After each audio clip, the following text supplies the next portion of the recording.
안녕하세요. 서울에 살고 있는 30대 초반 여자입니다. 지금 나름대로 탄탄한 기업에서 5년째 직장 생활을 하고 있는데요. 얼마 전에 동료가 알려줘서 이곳에 사연을 들었는데 너무 재미있더라고요. 제 상황과 비슷한 사연도 많아서 좋았고요. 그때부터 시간 날 때마다 챙겨 듣고 있답니다. 사실 얼마 전에 결혼식까지 올렸지만 지금은 다시 싱글의 삶을 살고 있거든요.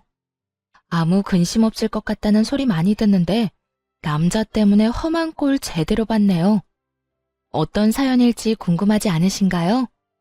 혹시 지인이 알아볼까봐 좀 부끄럽기도 한데 용기 내서 한번 털어놔 볼게요.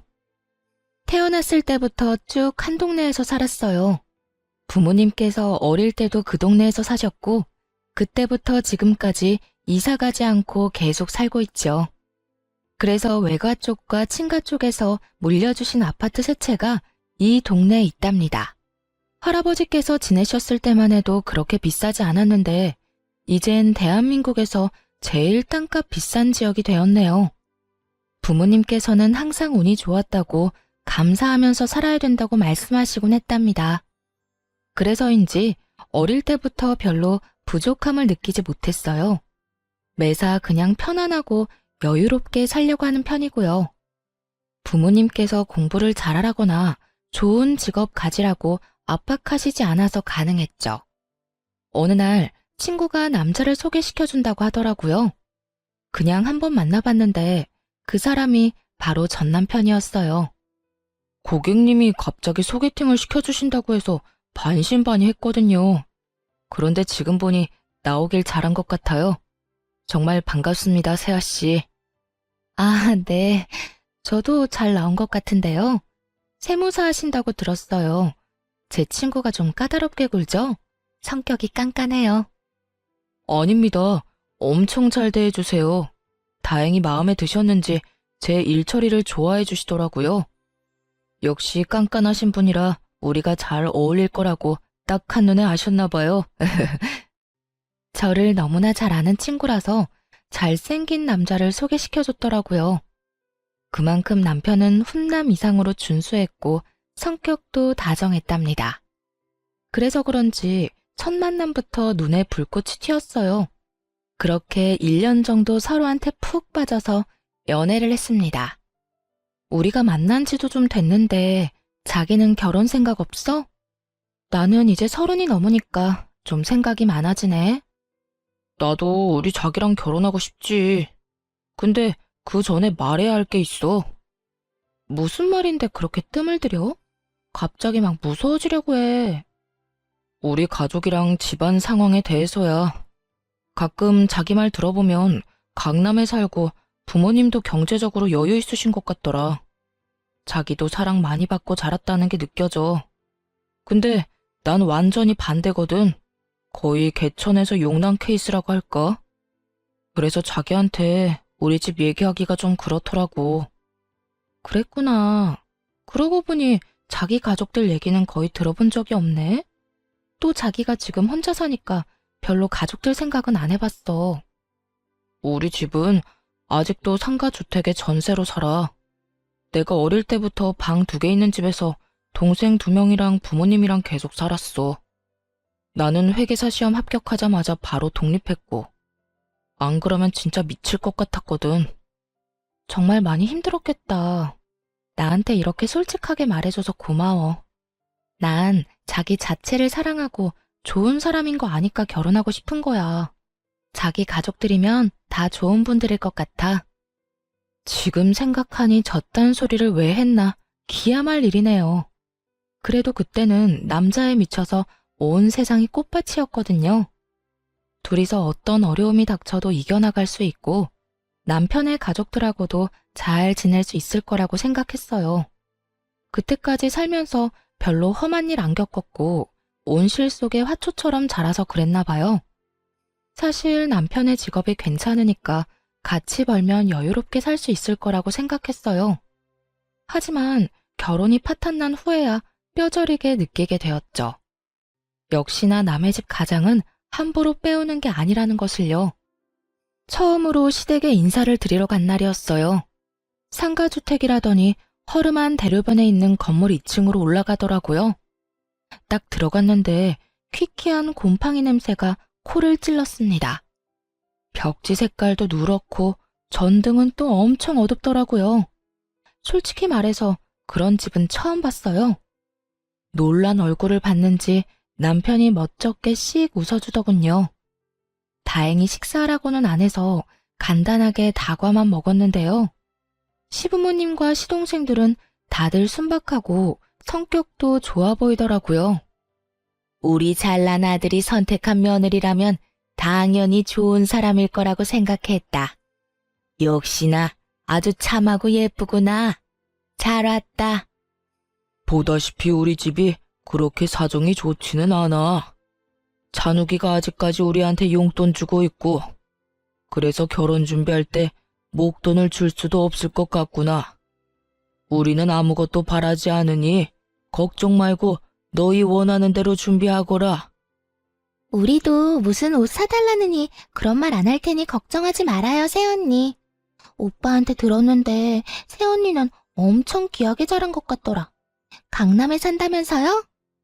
아, 엄청 잘 살거나 부자인 건 아니에요. 운 좋게도 아버지께서 집을 저렴할 때 잘 사신 것 뿐이죠. 그래, 결혼 준비하려면 할 게 엄청 많다며?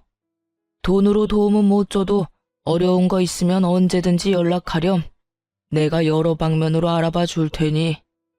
그렇게 본격적으로 결혼 준비를 하기 시작했어요. 예약할 것도 많고 알아볼 것도 많아서 머리가 터질 것 같더라고요. 그 와중에 갑자기 시모에게서 전화가 왔어요. 지금 회사 앞이라면서 근처 커피숍에서 만나자고 하더군요. 좀 불편한 마음으로 얼른 커피숍으로 갔죠. 왜 여기까지 왔을까? 궁금하기도 했지만 아직 결혼하기 전이라 좀 어려웠거든요. 커피숍에서 단둘이 마주했는데 시모의 표정 차갑더라고요. 남편의 집에서 만났을 때와는 사뭇 다른 모습이었어요. 내가 근처 왔다가 한번 들러봤다. 그때 중요한 걸 안 물어본 것 같아서 말이야. 너희 신혼집은 어디로 구할 거니? 전세로 할 거야, 매매로 할 거야? 아, 오빠가 5천 정도밖에 모은 돈이 없다고 하더라고요. 사실 저도 그렇게 많이 모으지는 못해서요. 우선 신혼부부 특공으로 최대한 대출받아서 매매하려고 하고 있어요. 그래?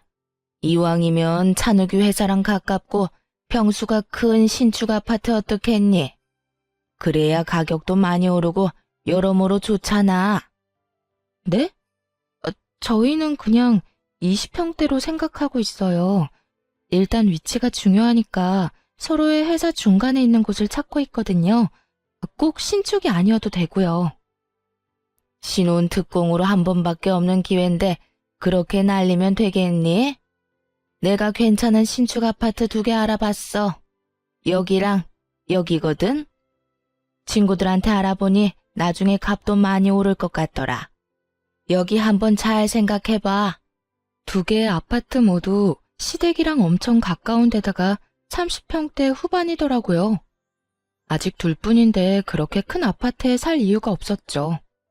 또 제 회사랑은 완전히 반대편에 있는데 거기에 살고 싶겠어요? 무엇보다 시댁이랑 가깝다는 점 때문에 제일 거부감이 생기더라고요. 그래서 그냥 일단 둘러댔죠. 우선은 오빠랑 말을 해볼게요. 근데 너무 넓은 곳은 관리하기 힘들 것 같아서요. 저도 봐둔 아파트가 있어서 그거랑 한번 비교해 볼게요. 너도 실물을 직접 보면 좋다고 할 거야. 아니면 이번 주말에 찬욱이랑 같이 와서 한번 둘러볼래? 내가 잘 아는 부동산 지인이 있거든. 얼마나 집요하게 계속 물고 넘어지시던지 애 둘러서 거절하느라 정말 힘들었습니다. 근데 웃긴 게 마치 짠 것처럼 남편도 그 아파트를 은근슬쩍 계속 말하더라고요. 나도 아파트 좀 알아보긴 했거든. 근데 어머니가 알려주신 그 아파트가 제일 괜찮은 것 같더라고. 어차피 대출받을 건데 좀 넓은 게 낫지 않아? 나중에 아이 태어나면 어차피 큰 평수 필요하잖아. 그럼 대출 금액이 너무 많아지잖아. 그리고 아이들이랑 산다고 해도 방 2개면 충분할 텐데. 무슨 신혼부부가 방 4개짜리 아파트에서 시작해. 이왕이면 넉넉한 게 좋잖아. 우선 한번 가보자. 요즘은 신축이 참 잘 빠졌다고 하더라고. 이번 주말에 같이 둘러보자, 응? 결국 남편한테 끌려서 그 아파트를 보러 갔는데요. 새 아파트인데다가 넓어서 그런지 확실히 좋아 보이긴 했어요. 생각보다 괜찮다는 분위기를 읽었는지 남편이 신나서 더욱 푸시를 하더군요. 우리가 살기에 여기가 딱이라면서요. 근데 너무 넓고 우리한텐 과한 것 같아. 여긴 사실 5, 60대 정도 부부가 자식들이랑 사는 아파트 아니야? 일단 더 생각해보자. 단호하게 말하니까 남편도 그 후로는 더 뭐라 안 하더라고요. 하지만 토라진 게 딱 보였습니다. 그래도 신중해야 할 문제이기에 애써 모른 척을 했죠.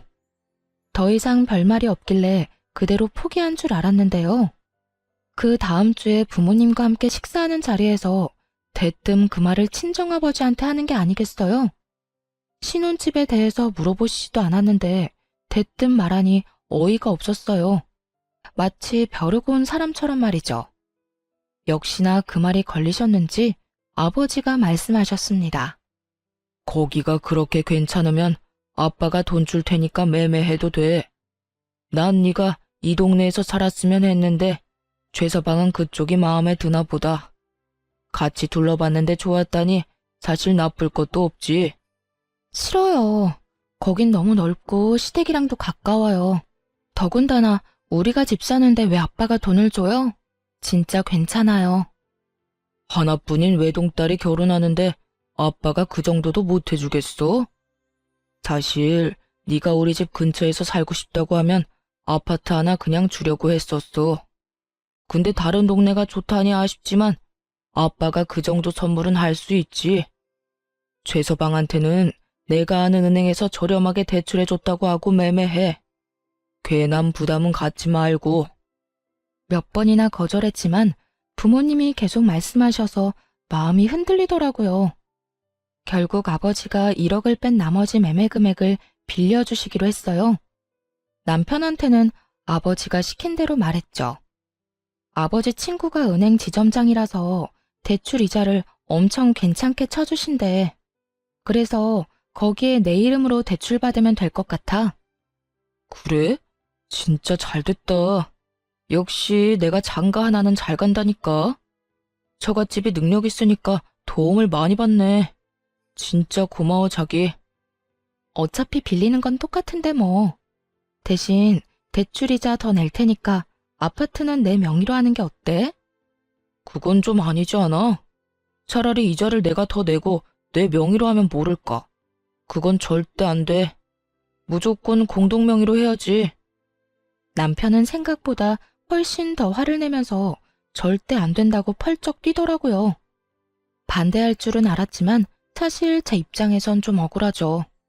우리 아버지가 90% 정도 돈을 대주는 건데 아버지 명의로 해야 할 판 아닌가요? 아버지가 말하지 말라고 당부하셔서 어쩔 수 없이 결국 공동 명의로 매매하고 말았죠. 넓은 집을 꾸미려니까 가전이며 가구에 쏟아야 하는 돈도 장난이 아니더라고요. 부모님이 도와주시겠다고 했지만 이번에는 확실히 거절하고 카드를 긁었습니다. 그 와중에 시댁은 진짜 100만 원도 안 보태주시더군요. 뭐 사실 그런 집에 사시는 걸 봤으니 서운한 마음도 안 들었어요. 어차피 다 알고 시작한 거니까 괜히 기대하지 말자고 생각했죠. 그냥 착한 시댁 식구들과 좋은 가족이 되었으면 좋겠다는 바람뿐이었어요. 그래도 신혼집이 시댁이랑 걸어서 20분 거리라 너무 가까워 걱정이 되긴 했어요. 혹시 아무 때나 찾아오면 어쩌나 하고요. 왜 불안한 예감은 틀리지 않는지 그 걱정은 빠르게 현실이 되었답니다. 신혼여행에서 돌아온 날부터 매일 시모가 전화해서 언제 집들이 할 거냐고 묻더군요. 아직 집 정리도 안 끝났고 여행에서 막 돌아와 정신이 하나도 없는 상태인데 얼마나 재촉을 하던지 결국 그 다음 주말에 바로 집들이를 하게 됐죠. 여기가 우리 아들 집이란 말이야? 세상에 드라마에나 나올 법한 집이네. 진짜 너무 좋다. 역시 새 집이 다르다니까. 내 말 듣기를 잘했지? 오빠, 집 진짜 좋다. 와, 스타일러도 있네. 새언니네가 역시 좀 사나보다. TV도 완전 비싼 거네. 우리 집 콧구멍만한 TV만 보다가 이거 보니까 완전 극장이다, 극장. 시댁 식구들은 집들이 내내 아주 떠들썩했어요. 근데 진짜 웃긴 게 뭔지 아시나요? 집들이 온다면서 주스 한 병도 안 사왔더라고요. 저는 시댁 식구들 온다고 진짜 준비 많이 했거든요. 음식 재료들 사서 하루 종일 요리하고 배달 음식도 시켰죠. 근데 정성스럽게 준비한 건 쳐다도 안 보고 30분 넘게 이 방 저 방만 다니면서 집 구경하는데 여념이 없더라고요. 뒤늦게 저녁을 먹는데 다들 얼마나 개걸스럽게 먹던지 며칠 굶고 온 줄 알았네요. 집이 좋으니까 음식도 다 맛있다 얘. 이거 네가 한 거 아니지? 다 사온 거지? 넌 좋겠다. 잘난 남편 만나서 이렇게 대골 같은 집에서 결혼 생활 시작하고 말이야. 진짜 복 받은 줄 알아. 그러게 말이야. 우리 오빠 완전 인생 역전했네. 나도 여기 살고 싶어. 오빠, 우리 집 가기 싫어. 가면 너무 우울하단 말이야. 여기 있다가 가면 더 우울할 것 같아. 그건 안주인인 새언니한테 물어봐야지. 여기 남는 방도 많은데 한번 말이나 해봐. 그나저나 여기 공동명의로 한 거 맞지? 찬욱이 너 등기부등본 좀 떼서 가져와라. 진짜 맞는 거지? 그런 건 확실하게 해야 된다. 어째 점점 기분이 나빠지더라고요. 마치 자기들이 이 집을 산 것처럼 말하는데 어이가 없었죠. 솔직히 우리 아버지 돈으로 산 건데 말이에요. 남는 방은 없을 것 같은데 어쩌죠? 하나는 미리 아이방으로 만들 거고 하나는 제 작업실로 만들려고요. 제가 좀 일할 게 있어서요. 그리고 신혼집인데 여기서 살고 싶다고 말하는 건 좀 아닌 것 같아요. 어머, 언니. 장난 좀 친 거 가지고 왜 그렇게 정색해요? 집이 너무 좋아서 부러워서 그랬죠. 언니 착한 줄 알았더니 지금 보니까 성질 있다. 그래 자기야. 식구들이 우리 좋아 보인다고 장난치는 건데 왜 갑자기 정색을 해? 없는 소리 한 것도 아니고. 자, 아버지 술 좀 더 드릴까요? 순식간에 편먹고 이상한 사람 취급하는데 진짜 황당했습니다. 하지만 분위기에 휩쓸려서 가만히 있을 수밖에 없었어요. 집들이는 저녁 6시부터 무려 밤 12시까지 이어졌어요. 몇 시간 동안이나 자기네끼리 웃고 떠드는데 옆에만 있어도 너무 피곤하더라고요. 너무 쉬고 싶어서 빨리 갔으면 싶은데 아니 새벽 1시가 돼도 안 가는 거예요. 시간이 너무 늦었는데 집에 안 가보셔도 돼요? 아침부터 짐 정리하고 음식하느라 너무 피곤해서요. 피곤하면 안에 들어가서 자면 되지. 우리 그렇게 꽉 막힌 시부모 아니야. 얘기 좀 더 하고 들어가 잘 테니까 넌 먼저 차렴. 네? 여기서 주무신다고요? 이불도 없고 베개도 없어서 불편하실 텐데요. 그리고 제가 너무 불편해서 안 돼요. 그냥 지금 가시는 건 어떠세요? 아, 자기야. 이 새벽에 위험한데 어떻게 집에 가시라고 그래. 어차피 내일 일도 안 하는데 어때? 주무시고 가세요. 너네도 자고 가. 편하게 해, 편하게. 이제 우리 가족이잖아. 남편도 거나하게 취했는지 저 소리만 반복하다가 거실에 푹 쓰러져서 자더군요. 그러자마자 마치 짝이라도 한 듯이 시모랑 시누이가 방으로 쏙 들어가는 거 있죠? 시부랑 시동생도 다른 방으로 쏙 들어가 버렸고요. 아까까지만 해도 취해서 미적미적 대더니만 방으로 갈 때는 얼마나 민첩하던지요. 아주 첩보 작전이라도 짜고 왔는 줄 알았네요. 뭐 사실 자기들끼리 다 계획 짜고 온 거였겠죠. 너무 기가 막히고 이게 도대체 뭔 일인가 싶어 잠을 설쳤답니다. 그리고 다음날 아침 거실이 왁자지껄 시끄러워서 나가봤어요. 시댁 식구들이 아주 자기 집처럼 텔레비전을 크게 틀어놓고 깔깔대고 있더라고요. 저를 발견한 시무가 앙칼지게 말했죠. 애가 중천에 떴는데 지금 일어났니? 아무리 그래도 시부모가 집에 있는데 일찍 일어나서 아침밥 차릴 생각은 해야지. 어제 술 먹어서 다들 속쓰린데 얼른 해장국 좀 끓여봐라. 아직 시부모가 어려울 때였으니 어쩌겠어요. 결국 아무 말도 못하고 바보처럼 허겁지겁 북엇국 끓이고 밥하고 그랬네요. 다들 또 얼마나 짭짭대면서 먹는지 밥맛이 떨어져서 그냥 옆에서 멍하게 있었어요. 몇 번 같이 밥 먹어보고서야 알게 된 사실이 있는데요. 가정교육을 잘 못 받아서 그렇게 다들 후루룩 짭짭 개걸스럽게 먹는 거였더라고요. 근데 넌 요리를 많이 안 해봤니? 국이 좀 밍밍하네. 육수를 제대로 내야지. 앞으로 내가 요리 좀 가르쳐줘야겠네. 우리 엄마 요리 진짜 잘하거든요. 앞으로 새언니가 많이 배워야겠다. 국이 그냥 맹물 같네.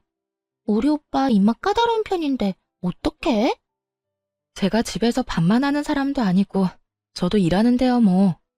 밥은 각자 알아서 해먹어야죠. 요즘 시대에 어떤 집에서 와이프만 밥하나요? 저 집에서 요리 한 번도 안 하고 귀하게 커서 할 줄 아는 거 별로 없어요. 요즘엔 밀키트도 잘 나오고 사 먹는 게 더 낫죠. 아가씨는 저보다 어린데 그런 것도 잘 몰라요? 아무리 그래도 남편한테 밥은 해줘야 하는 거 아니에요? 난 남편이 이렇게 좋은 집에 살게 해주면 매일 십첩반상 차려주겠네. 노골적으로 불편하다는 표정을 지으니 그제야 겨우 시댁 식구들이 돌아갔어요. 그들이 나가자마자 남편한테 화를 냈죠. 아니, 신혼집에 토요일 저녁에 와서 일요일 밤에 가는 게 정상이야? 나 너무 피곤해. 주말에 하나도 못 쉬고 당신 가족들 수발이나 들고. 이게 뭐야? 이제 우리 한 가족이야. 아니, 가족이 우리 집에 와 있는 게 도대체 뭐가 이상하다는 건지. 난 당신이 더 이해가 안 돼. 이렇게 정없는 사람인 줄 몰랐네. 오히려 저를 정없고 이상한 사람이라고 몰아가는 남편의 모습에 실망스럽더라고요. 그래도 신혼이니까 괜한 다툼 안 만들고 이해하려 노력했답니다. 근데 얼마 지나지 않아 또 일이 터졌죠. 퇴근하고 집에 왔는데 문 앞에서부터 여자 웃음소리가 크게 들리더라고요. 남편이 늦게 오는 날인데 무슨 일인가 싶어 놀라서 들어가 봤죠. 그랬더니 세상에 신우이가 혼자 거실에 앉아서 TV를 보며 깔깔대고 있더군요. 아니 아가씨, 지금 남의 집에서 뭐해요? 오빠는요? 오빠도 없는데 지금 혼자 있는 거예요? 아, 오빠는 늦게 온다고 도어락 번호 알려줬어요. 언니, 밥 없어요? 나 배고픈데. 아가씨, 허락도 없이 이렇게 남의 집에 혼자 와 있는 거 무례한 거예요. 더군다나 지금 내 옷 입고 있는 거예요? 아, 너무 땀을 흘려서 샤워 좀 했어요. 오빠 티셔츠 좀 입을 수 있지. 언니 너무 야박하게 구는 거 아니에요? 이제 우리 한 가족이잖아요. 제가 언니 동생이 이랬어도 그럴 거예요? 그때 때마침 남편이 들어오더군요. 너무 화가 나서 바로 남편을 노려봤죠. 근데 더 황당하게 신우이가 남편을 보자 갑자기 어린애처럼 엉엉 울어대는 거예요. 오빠, 새언니 너무 무서워. 오빠가 와 있어도 된다며. 자기 집이라고 이렇게 신우이를 무시해도 돼? 언니가 나 가래. 아니 자기야, 왜 애를 울리고 그래? 내가 와 있으라고 그랬어. 솔직히 자기 친동생이었어도 이렇게 홀대했겠어? 둘이 짰어? 내 동생이었으면 여기 이렇게 와 있지도 못해. 아, 나 피곤해서 더 이상 말싸움할 힘도 없으니까 아가씨, 오늘은 그만 가줘요. 아, 진짜 당신이 그러면 내 입장이 뭐가 돼? 애 좀 편하게 있으라고 해. 여기 우리 공동명의잖아. 그럼 반은 내 거 아니야? 그럼 얘 여기 있어도 되잖아. 남편이 말도 안 되는 논리를 펼치는데 기가 차더군요. 그냥 대출금 얘기 다 말해버리고 둘 다 쫓아내고 싶은 마음이 굴뚝 같았어요. 너무 화가 나서 눈물까지 핑 도는데 심지어 시모한테서 전화까지 오더라고요. 받지 않으니 남편 놈이 제 귀에 핸드폰을 갖다 댔어요. 그러자 시모가 아주 호들갑을 떨면서 말하더군요. 이거 미안해서 어쩌니? 지금 애들 방 천장에 물이 새서 내가 급한 대로 거기로 보냈어. 거기밖에 갈 데가 없잖아. 가족이 바로 근처 큰 집에 사는데 다른 곳으로 갈 필요가 있니? 미안하지만 한 며칠만 좀 데리고 있어줘. 말도 없이 이렇게 쳐들어오는 건 아닌 것 같네요. 이미 밤이 늦었으니까 아가씨는 오늘 재우고 내일 내보낼게요. 넌 맏며느리가 돼서 어쩜 그렇게 야박한 소리를 하니? 아니, 그리고 막말로 그게 다 네 집이니? 우리 아들 집에 간다는데 네가 왜 오라 말아야? 그때 남편이 전화를 확 뺐더니 이딴 말을 하더군요. 걱정 마시고 찬성이도 오라고 하세요. 집에 물난리가 났다는데 당연히 여기로 와야죠. 그렇게 하시고 끊어요. 당신 지금 나한텐 한마디 상의도 없이 이게 무슨 독단적인 행동이야? 내가 안 된다고 말씀드렸잖아. 지금 내 말 무시하는 거야? 너야말로 우리 가족 무시해? 집 가난하고 집에 물 새고 그런다고 지금 무시하는 거냐고. 집에 물이 새는 게 무슨 죄야? 남편이 처음으로 그렇게 버럭버럭 큰 소리로 화내는데 정말 너무 놀랐어요. 입에서 말도 안 나오더라고요. 그때 아주 기다렸다는 듯이 시동생도 짐가방까지 싸들고 집으로 들어왔답니다. 아가씨나 도련님이나 하루 이틀 정도는 친구 집에서 자면 될 거 아냐. 꼭 여기에서 지내야 할 이유라도 있어? 그럼 오빠가 바로 근처에 사는데 굳이 남의 집 갈 이유는 있어? 너도 고집 좀 그만 피워. 밤이 늦었으니까 일단 애들 먼저 재우고. 야, 너는 저 방 쓰고 넌 저 방 쓰면 돼. 신경 안 쓰이게 조용히 잘 지내. 알았어? 알았어. 세연이 진짜 무섭다 무서워. 집 없는 사람 서러워서 어디 살겠어? 나도 남자 잘 만나서 이런 집에서 살고 싶다. 신우이랑 시동생은 마치 지네들 방인 양 자연스럽게 쏙 들어가 버리더라고요. 뭐라 말할 틈도 없었습니다. 결국 그 밤에 대판 싸우고 남편은 거실 소파에서 잤답니다. 서로 얼굴 보지도 않고 출근해서 하루 종일 기분 나쁜 상태로 지냈고요. 그런데 퇴근하고 집에 와봤더니 무슨 상황이 벌어진 줄 아세요? 직접 두 눈으로 보고도 못 믿겠더라고요. 집안이 아주 난장판의 개판이었죠. 신우이랑 시동생 남편이 식탁에 둘러앉아서 잔뜩 어지럽히고 있었어요. 거실 바닥에도 가자 부스러기에 머리카락에, 아니 하루 만에 집안꼴이 이렇게 될 수가 있나요? 이런 심정도 모르고 신우이는 비아냥거리는 소리나 계속 해댔습니다. 언니, 배고픈데 뭐 먹을 거 없어요? 아니, 언니는 집에서 요리를 아예 안 해요? 뭐 먹을 게 하나도 없네. 우리 오빠 불쌍해. 완전 빈손으로 오셨네. 저녁에 장 봐와서 뭐 좀 해줄 줄 알았는데. 형수님이 저녁 해줄 거라고 형이 그랬잖아. 아님 뭐라도 시켜줘 형. 여보, 애들 배고픈데 뭐라도 좀 간단하게 해줘. 내 체면이 있지. 순순히 해준다고 하니 아주 셋이 신나서 거실에서 TV를 보며 깔깔대더군요. 조용히 라면 3개를 끓여서 냄비째 식탁에 올려놨죠. 냄새를 맡고 주방으로 슬슬 기어오더라고요. 난 뭐 맛있는 거 해줄 줄 알았는데 꼴랑 라면? 아, 형수님, 스케일이 너무 작네. 아짜! 이게 뭐야? 언니, 너무 짜요. 뭐야? 바쁘게 일하고 온 사람한테 밥 차리라는 게 지금 말이 돼요? 하루 종일 놀면서 내 집 엉망으로 만들어 놓고는. 난 더 이상 못 참으니까 당장 내 집에서 나가.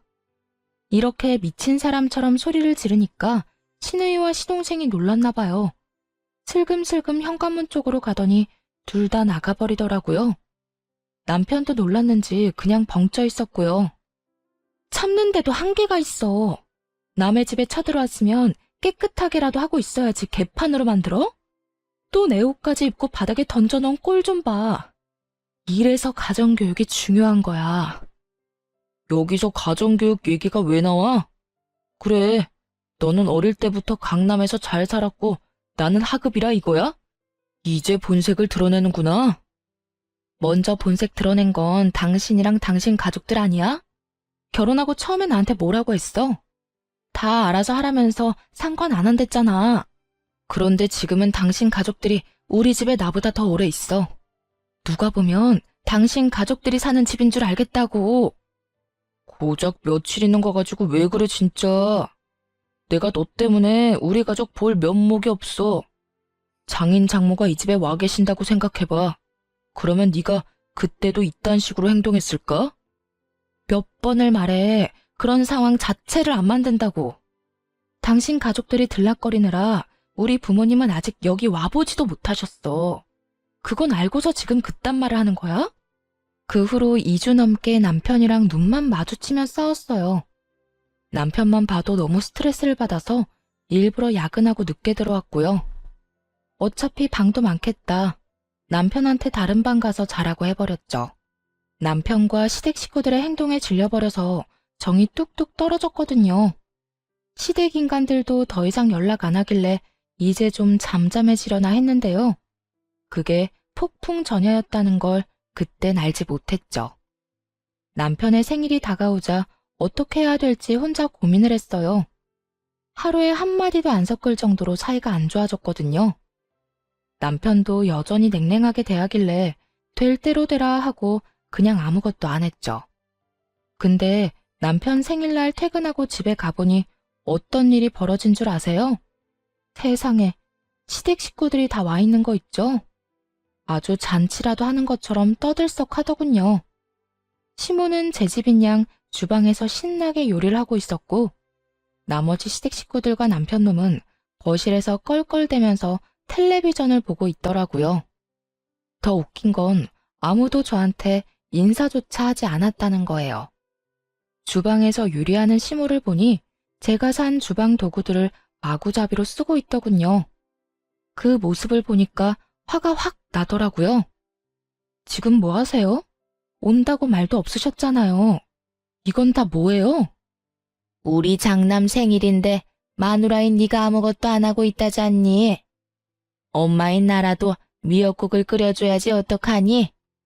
내가 못나서 우리 아들이 마누라한테 미움을 받는다는데. 그리고 우리가 간다고 미리 말했으면 네가 올시구나 하고 오라고 했겠어? 또 저만 나쁜 사람 만드시네요.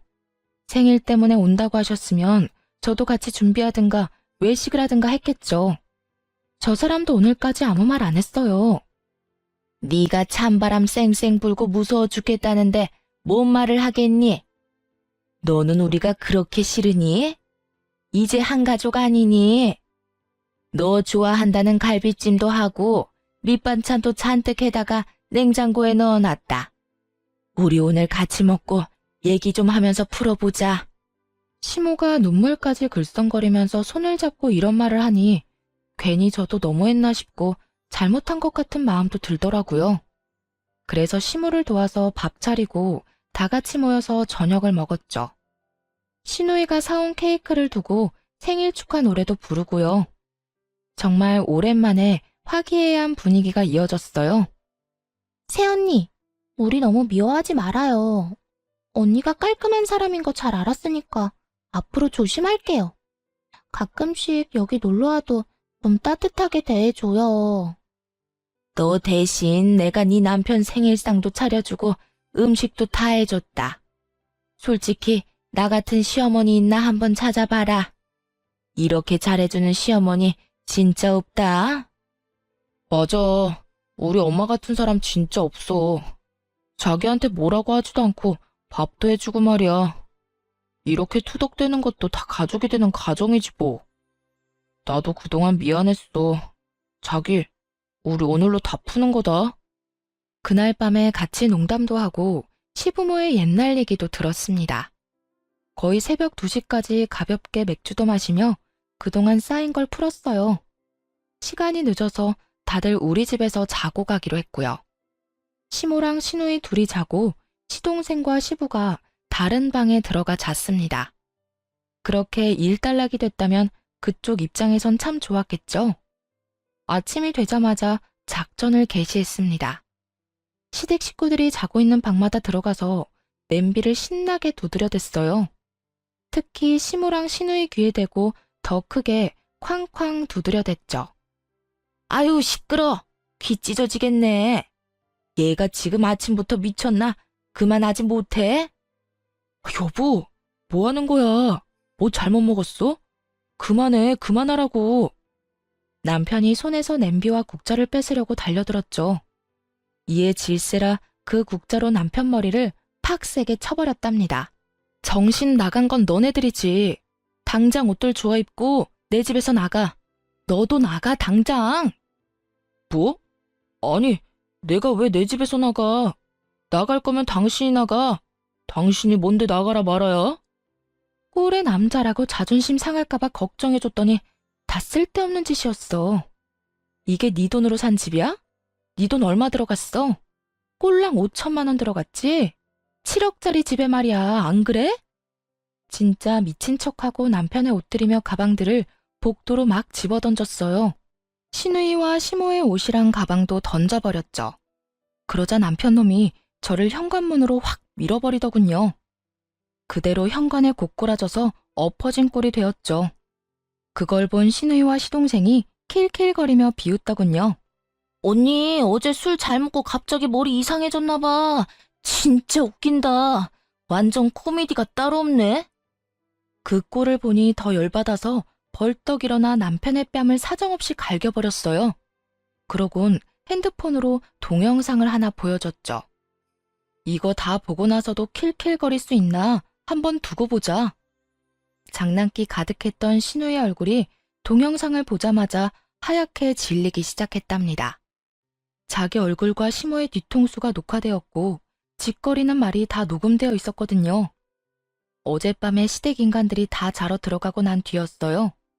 오랜만에 방에서 화기애애한 분위기로 얘기한 후 남편은 금세 골아떨어졌죠. 저는 맥주 2잔밖에 안 마셔서 그런지 취하지도 않았고 눈이 말똥말똥 하더라고요. 그래서 혼자 TV나 볼까 하고 거실로 조용히 나갔어요. 근데 시모랑 신우이가 들어간 방 쪽에서 빛이 새어나오고 말소리도 들리더군요. 살짝 그쪽으로 가봤죠. 그런데 그 순간 신우이의 말이 귀를 확 잡아당겼어요. 새언니 진짜 단순해. 그치? 더 좀 비 맞춰줬다고 또 바로 풀리네? 내가 좀 어리숙해 보인다고 했잖아. 여유 있는 집에서 자라서 그런지 애가 의심도 없고 똑똑한 척 해대도 애가 허당이야. 그러니까 이 아파트도 산 거 아니야. 그러게 말이야. 한 달은 계속 밀어붙여야 될 줄 알았는데 여기 사라고 몇 번 말하니까 또 바로 그러자고 하는데 웃기더라. 그 큰돈 대출도 지 아빠 도움받아서 이자 싸게 잘 받았다며? 그래, 우리 찬욱이가 아주 제대로 물었어. 이제 여기로 이사 올 날도 얼마 안 남았다. 맞아. 이대로 한두 달만 잘해주면서 눌러앉으면 계획대로 되는 거지 뭐. 오빠 하나 잘 둬서 드디어 우리도 이런 큰 집에 살아본다.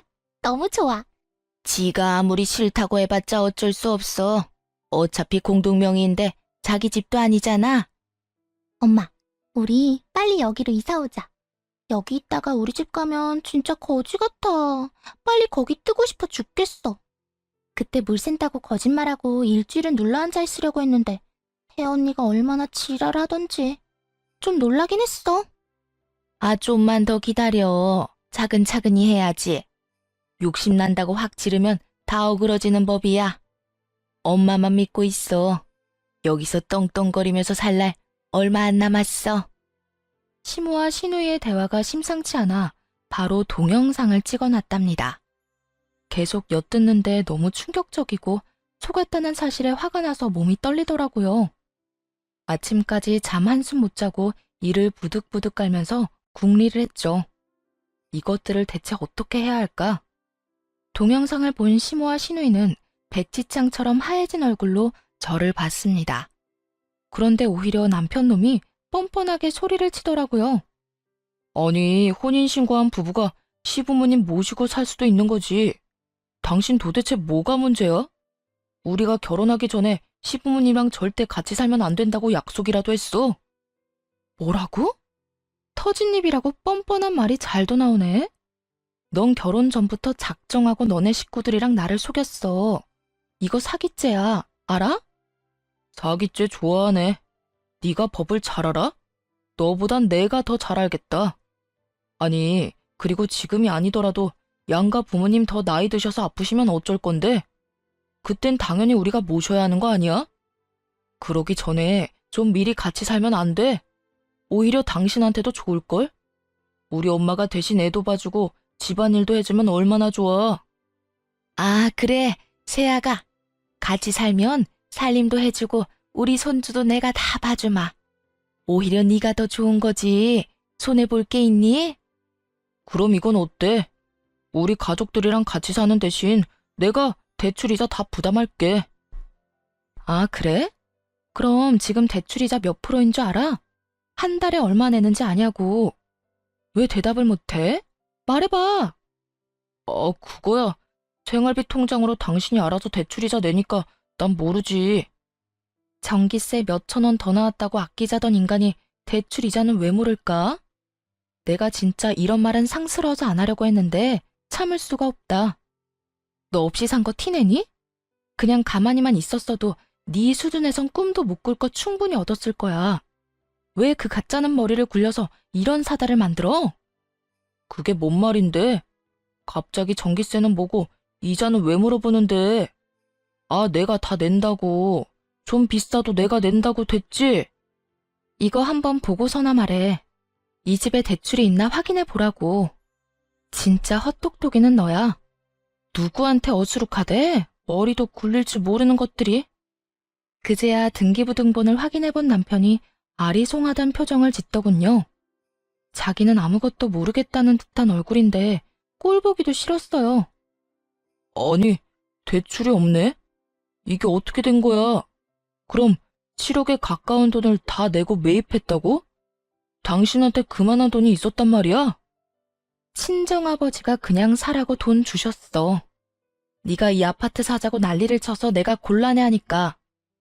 그리고 나중에 네가 이딴 식으로 나올까 봐 대출 받은 거라고 말하라고 하셨고. 어머 세상에, 우리 사돈이 보기보다 더 재력이 있으시네. 그 큰 돈을 한 번 해주시고 대단하시다 정말. 우리 아들 진짜 장가 잘 갔다. 사돈한테 전화드려서 감사하다고 말씀드려라. 이 집 인간들 IQ는 무슨 물고기 IQ야? 내가 지금까지 말한 거 뭐 들었어? 다 나가라고 내 집에서. 네 돈 달랑 5천 들어갔고 내 돈 7억 들어갔으니까 나가라고. 나가기는 내가 왜 나가? 엄연히 이 집 공동명이야. 이거 왜 이래? 그렇게 걱정이 됐으면 아예 처음부터 말하고 당신 명의로만 하든가. 그런데 그냥 바보같이 공동명의로 한 거잖아. 이제 와서 뭐 어쩔 건데? 무식하면 용감하다더니 딱 그 짝이더라고요. 눈을 까뒤집고 침 튀기며 살벌하게 말하는 남편놈이 더는 인간으로 안 보였습니다. 그래서 그냥 차갑게 비웃으며 말해줬죠. 우리 아버지가 그 큰 돈을 주시면서 그런 것도 안 알아보셨을까봐? 걱정해줘서 고맙다 고마워. 명의 취소 소송 진행할 거니까 걱정하지 마. 네 이름 빼는 건 일도 아니니까. 네가 아무리 그래 봤자다. 넌 엄연히 우리 최씨 가문으로 시집 왔고 죽어도 우리 집 귀신이야. 우리 아들이 너랑 이혼할 것 같니? 소송을 하든 뭐든 해봐. 우리는 이 집 절대 안 뺏긴다. 내가 왜 그쪽 집안 귀신이에요? 나 아직 법적으로 솔로거든요? 시모가 말하는 꼴이 너무 웃겨서 마구 웃음까지 나오더라고요. 뭐야? 오빠 혼인신고 안 했어? 우리가 혼인신고 결혼식 전에 꼭 하라고 했잖아. 혼인신고 했는데? 우리 그날 같이 가서 했잖아. 아니야? 아, 그래? 기억이 잘 안 나나 보네. 같이 하려고 만났는데 네가 회사에 일이 있다고 갑자기 갔잖아. 그래서 나 혼자 하고 간다고 했었지 아마? 그래. 근데 그날 안 했다는 말이야? 야, 너 그거 사기야. 사기 같은 소리 하네. 너네가 나한테 한 짓이 사기지 이 사기꾼들아. 이제 다 알았으면 당장 내 집에서 꺼져. 혼인신고 혼자 하려고 했던 그날 친구한테 전화가 와서 잠깐 통화를 했었어요. 친구가 요즘은 좀 살아보고 늦게 신고한다면서 나중에 하라고 하더라고요. 안 그래도 그때 하도 아파트 때문에 속이 시끄러웠거든요. 이 사람과 결혼해도 되는지 고민을 많이 했고요. 그래서 일단 그날 안 하고 돌아섰다가 결혼식 준비로 계속 미루게 됐던 거죠. 그러다 시댁 인간들을 보고는 혼인신고하면 안 되겠다는 확신이 들었던 거고요. 계획이 완전 망했다는 걸 깨달은 시댁 인간들의 얼굴이 하얗게 질리더군요. 이렇게 했는데도 순순히 나가지 않을 것 같아서 바로 경찰을 불렀어요. 경찰 얘기가 나오자 겁을 집어먹었는지 허둥지둥거리기 시작했고요. 20분쯤 지났을까 경찰이 오니까 그제야 그들은 조용히 아파트를 나갔습니다. 그게 지긋지긋한 그 시댁 식구들의 마지막이었어요. 그렇게 다시 친정집으로 돌아왔습니다. 모든 이야기를 들은 아버지가 바로 명의 취하 소송을 시작하셨죠. 당연히 제가 승소했고 아파트는 제 명의로 변경되었고요. 그 와중에 전 남편 놈이 전화에 대고 메시지까지 보내대서 얼마나 지겨웠는지 몰라요. 눈앞에서 7억짜리 집이 날아갔는데 진짜 죽을 맛이었겠죠. 그러게 왜 부리지 말아야 할 욕심을 부렸을까요? 한 번은 어떤 일이 있었는지 아시나요? 전 남편 놈이 택배 기사라고 속이고 우리 집까지 와서 배를 눌렀더라고요. 택배라고 해서 무심코 나갔다가 전 시모랑 둘이 서 있는 걸 보고 얼마나 놀랐던지요. 전 시모는 저를 보자마자 울먹이면서 무릎을 꿇고 빌기 시작했답니다. 세아가 다 내 잘못이고 내 탓이다. 나이가 70이 다 돼가는데 여태껏 구질구질하게만 살아서 눈이 돌았나 보다. 아파트 한번 못 살아본 게 너무 아쉬워서 말이야. 아들만 다시 받아준다면 우리는 네 앞에 절대 나타나지 않고 조용히 살게. 제발 우리 아들 좀 용서해주면 안 되겠니? 자기야, 그동안 우리가 사랑했던 시간들을 생각해봐. 이렇게 끝낼 수 있어? 자기만 허락해주면 이제 가족들은 안 보고 살기로 결정했어. 그러니까 자기가 결정해주면 돼. 부모님 안 보고 살겠다고 결심하는 게 쉬운 건 아니잖아. 지금 아무 사이도 아닌데 뭔 결정을 해? 이제 너랑 길에서 마주치지도 않을 거니까 내 눈앞에서 사라져. 네가 그렇게 사랑하는 네 가족들이랑 행복하게 살라고. 내가 너한테 부모 만나지 말라고 한마디라도 했니? 누구한테 뭔 말도 안 되는 덤터기를 씌워. 당장 꺼져. 막말로 당신 집에는 돈 많잖아. 그냥 그 집에서 같이 오손도손 살면 됐을걸. 이게 뭐야? 내가 당신 입장이었다면 장인 장모 모시고 살았을 거야. 그렇게 네 부모님이 애틋하고 안타까우면 네 돈으로 효도해. 남의 돈 가로채서 대리효도할 생각 말고. 우리 아버지도 돈 힘들게 모아서 보태주신 거야. 그 돈은 뭐 하늘에서 떨어졌어? 너 같은 인간이랑은 다시 말하기도 싫으니까 눈앞에 나타나지 마. 또 오면 바로 스토킹으로 고소할 거야. 알았어? 그렇게 현관문을 쾅 닫아버리고 들어왔죠. 고소한다니까 무서웠는지 전 남편 놈은 지 엄마랑 얼른 달아나듯이 가버리더라고요. 그게 그놈의 마지막이었답니다. 그 이후 그 아파트는 꼴 보기도 싫어서 바로 팔아버렸어요. 운 좋게도 집값이 조금 올랐더라고요. 차액은 아버지께 바로 다 드렸고요. 전 남편 놈이 친정까지 찾아오면 부모님께 죄송하니까 지금은 독립해서 살고 있어요. 일이 이렇게 되니 주변 사람들 보기에도 창피하고 스스로도 자괴감이 들더라고요. 결혼식도 비싼 데서 하고 드레스도 사면서 떠들썩하게 결혼했는데 말이에요. 6개월 정도는 너무 힘들었어요. 그래도 친한 친구들과 부모님이 제 잘못이 아닌데 왜 죄인처럼 사냐면서 당당하고 멋지게 살라고 좋은 말을 많이 해주셨어요. 그 덕분에 상처를 털고 일어나서 열심히 살아가려고 노력하고 있답니다. 새로운 직장으로 이직해서 열심히 일도 배우면서 지내고 있고요. 지금은 이혼 같지도 않은 이혼을 한 지 1년 정도 지났는데요. 남자라면 쳐다보기도 싫어서 그냥 계속 평생 혼자 살고 싶네요. 그때 뭣도 모르고 혼인신고를 바로 했더라면 지금쯤 어떻게 살았을까요? 그 집에서 시댁 인간들 온갖 수발 들고 자존심 다 깎아먹히며 살았겠죠. 여러분도 인생에서 중요한 선택을 할 때는 신중하게 하시길 바래요. 긴 이야기를 들어주셔서 감사하고 모두 건강하시기를 바라겠습니다.